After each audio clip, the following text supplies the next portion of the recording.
ಸಾಲದಿಂದ ಮುಕ್ತಿ ಹೊಂದಲು ಈ ಪರಿಹಾರಗಳನ್ನು ಮಾಡಿ. ಸಾಲವೆಂಬುದು ಹೊನ್ನ ಶೂಲವಿದ್ದಂತೆ ಎಂಬ ಗಾದೆ ಮತ್ತೊಂದಿದೆ. ಸಾಲ ಪಡೆಯುವಾಗ ಇರುವ ಸಂಭ್ರಮ ಅದನ್ನು ತೀರಿಸುವಾಗ ಇರುವುದಿಲ್ಲ. ಅದರಲ್ಲೂ ಒಂದು ಸಾಲ ತೀರಿಸಲು ಮತ್ತೊಂದು ಸಾಲ ಮಾಡುತ್ತಾ ಹೋಗುವವರಿಗೆ ಎಷ್ಟು ಸಾಲ ಸಿಕ್ಕರೂ ಸಾಕಾಗದು.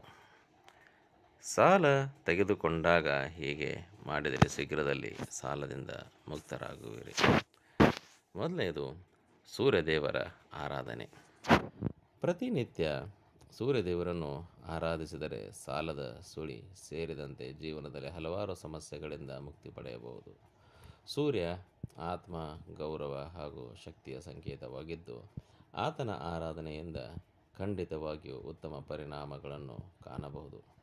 ಪ್ರತಿದಿನ ಬೆಳಗ್ಗೆ ಸೂರ್ಯದೇವರಿಗೆ ನೀರಿನ ತರ್ಪಣ ಅರ್ಪಿಸಬೇಕು. ಒಂದು ತಂಬಿಗೆ ನೀರಿನಲ್ಲಿ 11 ಕೆಂಪು ಮೆಣಸಿನಕಾಯಿಗಳನ್ನು ನೆನೆಸಿಡಬೇಕು. ಸೂರ್ಯನಿಗೆ ನಮಸ್ಕರಿಸುತ್ತಾ ಈ ನೀರನ್ನು ತರ್ಪಣ ಅರ್ಪಿಸಬೇಕು. ಈ ವಿಧಾನದಿಂದ ಸಾಕಷ್ಟು ಸಮಸ್ಯೆಗಳಿಂದ ಪಾರಾಗಬಹುದು. ಸೂರ್ಯನ ಆರಾಧನೆ ಮಾಡುವಾಗ ಓಂ ಆದಿತ್ಯಾಯ ನಮಃ ಮಂತ್ರವನ್ನು ಉಚ್ಚರಿಸಬೇಕು. ಇನ್ನು ಎರಡನೇ ವಿಧಾನ, ವಿಷ್ಣು ದೇವಸ್ಥಾನದಲ್ಲಿ ಬಾಳೆ ಗಿಡ ನೆಡಿ. ನಿಮ್ಮ ಊರಲ್ಲಿ ಅಥವಾ ಹತ್ತಿರದಲ್ಲಿರುವ ವಿಷ್ಣು ದೇವಸ್ಥಾನದಲ್ಲಿ 2 ಬಾಳೆ ಗಿಡಗಳನ್ನು ನೆಡಿ. ಪ್ರತಿದಿನ ಇವನ್ನು ನೀರು ಹಾಕಿ ಪೋಷಣೆ ಮಾಡಿ. ಗಿಡಗಳು ಹಣ್ಣು ಬಿಡಲು ಆರಂಭಿಸುತ್ತಿದ್ದಂತೆ ನಿಮ್ಮ ಸಾಲಗಳು ಸಹ ತೀರಲಾರಂಭಿಸುತ್ತವೆ. ಆದರೆ ಈ ಗಿಡದಲ್ಲಿನ ಹಣ್ಣುಗಳನ್ನು ನೀವು ತಿನ್ನದೆ ಅವುಗಳನ್ನು ಬಡವರಿಗೆ ದಾನ ಮಾಡಬೇಕು.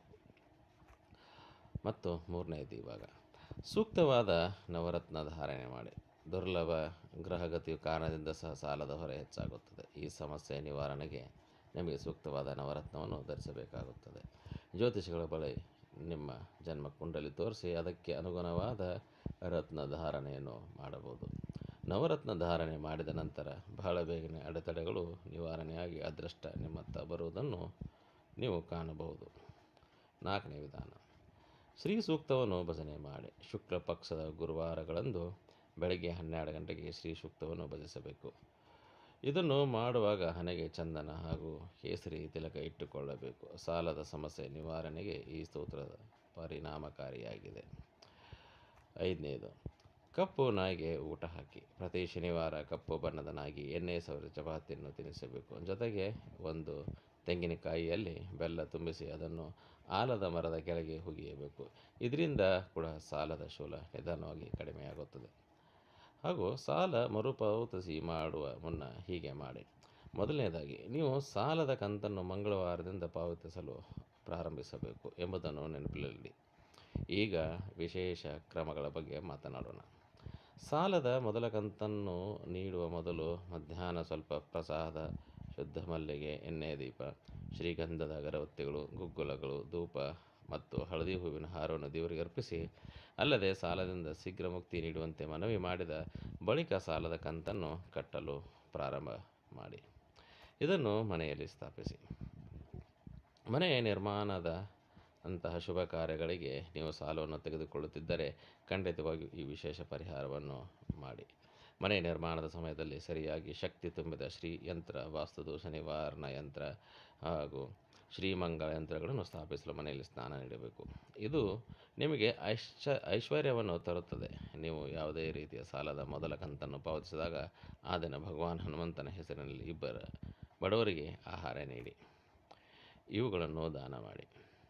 ಈ ಮೇಲೆ ಹೇಳಿದಂತೆ ಸಾಲದ ಮೊದಲ ಕಂತನ್ನು ಮಂಗಳವಾರದಿಂದ ಪಾವತಿಸಬೇಕು. ಹಾಗೆ 1/4 ಮೀಟರ್ ಕೆಂಪು ಬಟ್ಟೆಯಲ್ಲಿ 900 ಗ್ರಾಂ ಕೆಂಪು ಬೇಳೆಯನ್ನು ದಾನ ಮಾಡಿ ಮತ್ತು ಅದನ್ನು ಯಾರಿಗಾದರೂ ದಾನ ಮಾಡಬಹುದು. ಸತತ 3 ಮಂಗಳವಾರಗಳವರೆಗೆ ಹೀಗೆ ಮಾಡಿ. ಮೊದಲ ಮಂಗಳವಾರದಂದು ಮಸೂರವನ್ನು ದಾನ ಮಾಡಿ. ಮಾತ್ರವಲ್ಲ, ಮನೆಯಲ್ಲಿ ಮಸೂರದಿಂದ ಏನನ್ನಾದರೂ ಖಾದ್ಯವನ್ನು ತಯಾರಿಸಿ ಕುಟುಂಬದ ಸದಸ್ಯರಿಗೆ ತಿನ್ನಲು ಕೊಡಿ. ಈ ಪರಿಹಾರವು ನಿಮಗೆ ಹೆಚ್ಚು ಪರಿಣಾಮಕಾರಿಯಾಗಿದೆ ಎಂಬುದನ್ನು ಗಮನದಲ್ಲಿಟ್ಟುಕೊಳ್ಳಿ. ಈ ಮೇಲಿನ ಪರಿಹಾರ ಕ್ರಮಗಳನ್ನು ನಾವು ತೆಗೆದುಕೊಳ್ಳುವುದರಿಂದ ಸಾಲದ ಸಮಸ್ಯೆಯು ನಮ್ಮಿಂದ ದೂರವಾಗುತ್ತದೆ.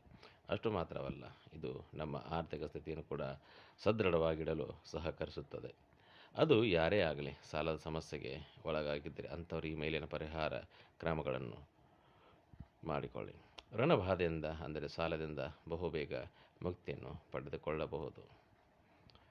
ನಿಮಗೆ ಈ ಮಾಹಿತಿ ಇಷ್ಟವಾದಲ್ಲಿ ದಯವಿಟ್ಟು ಲೈಕ್ ಮತ್ತು ಸಬ್ಸ್ಕ್ರೈಬ್ ಮಾಡಿ ಮತ್ತು ಇದನ್ನು ನಿಮ್ಮ ಸ್ನೇಹಿತರೊಂದಿಗೆ ಹಂಚಿಕೊಳ್ಳಿ. ನಮಸ್ಕಾರ.